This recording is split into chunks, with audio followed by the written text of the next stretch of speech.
pertemuan. Nah itu yang sudah didalami KPK sejauh ini seperti apa. Terus yang ketiga di luar Kwan-Sing, untuk penanganan dugaan korupsi Jampitsus Febri itu apakah sudah naik ke penyidikan belum di KPK atau seperti apa? Karena kan juga sekarang isunya lagi kencang gitu di medsos. Makasih. Oke, makasih Mas Rio ya. Dua isu tadi pertanyaannya. Saya geser ke Mas Sabir ya. Langsung, silakan Mas. Ya.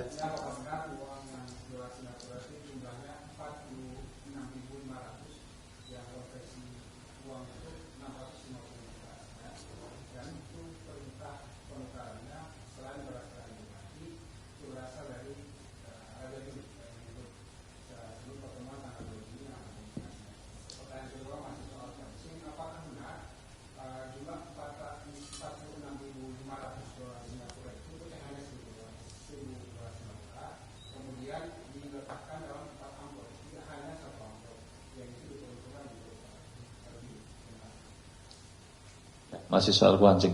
Mas Mario, langsung Mas. Ya, saya ingin mengkonfirmasi. Saya mendapatkan informasi ini terkait kasus IMIPAS ya, khususnya untuk tersangka Wamen IMPAS itu Silmi Karim ini sudah berapa lama sampai saat ini tersangka menurut informasi yang saya peroleh tidak mengakui perbuatannya. Ini agak menarik dan apakah ini akan menghambat proses penyidikan kasus ini ke depan? Atau KPK akan menerapkan TPPU untuk membuktikan lantaran yang bersangkutan tidak mengakui adanya perbuatan penerimaan dan sebagainya. Apakah dibuka kemungkinan langsung menggunakan metode atau penerapan TPPU? Informasi yang saya peroleh sampai saat ini loh, dari sejak dia ditetapkan dan ditahan itu nggak mengakui perbuatan ini kan cukup mengulur waktu. Terus kemudian kembali ke kasus DJKA, ini KPK sempat memeriksa itu Kepala Balai Perkeretaapian Jakarta 1. Ini kan sebelumnya ini kan proyeknya ada di beberapa daerah dan tidak ada di Jakarta. Nah kemudian apa sih peran dari Ferdian ini gitu? Ferdian yang merupakan Kepala Balai kelas 1 DJKI Jakarta. Bisa disampaikan spill dikit Pak Dirdik. Terima kasih, itu aja. Ya, perkara IMIPAS dan juga DJKA. Silakan Pak. Baik, terima kasih Mas Rio. Yang pertama ke Mas Rio dulu ya, masih terkait Kwan-Sing. Ini sebenarnya masih banyak hal-hal yang masih perlu didalami oleh penyidik terkait tadi juga yang ditanyakan.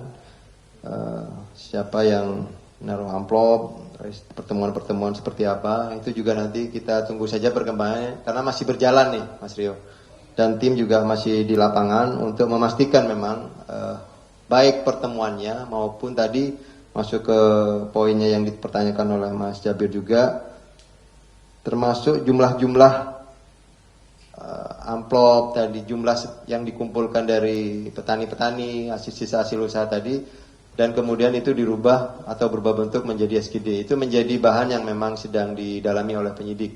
Jadi tentunya kita tidak bisa sampaikan secara utuh, tapi fakta-fakta itu memang kami temukan. Jadi mohon untuk teman-teman pers bersabar, kita tunggu saja perkembangannya seperti apa. Nah ini yang dikhawatirkan nanti akan mengganggu proses yang tim penyidik sedang bekerja ya. Itu ya. Kemudian tadi untuk pertanyaan kedua dari Mas Rio, perkara apa nih? Jampitsus ya. Itu perkaranya di sini atau di luar itu? Kita belum ada di sini. Ya, nanti kita cek lagi seperti apa ya. Tapi saya belum bisa pastikan saat ini. Kita nanti akan cek seperti apa. Kalau memang laporan tentunya akan ada di kedeputian lain ya, PLPM ya. Kita lihat dulu seperti apa. Kemudian ke Bang Mario terkait IMIPAS, untuk pengakuan tersangka SK Jadi begini, kita tidak, tentunya penyidik tidak mengejar pengakuan dari tersangka karena memang itu diatur oleh ketentuan perundang-undangan bahwa menjadi hak tersangka untuk tidak membuka perbuatan-perbuatannya karena memang sistem peradilan kan harus seimbang gitu ya.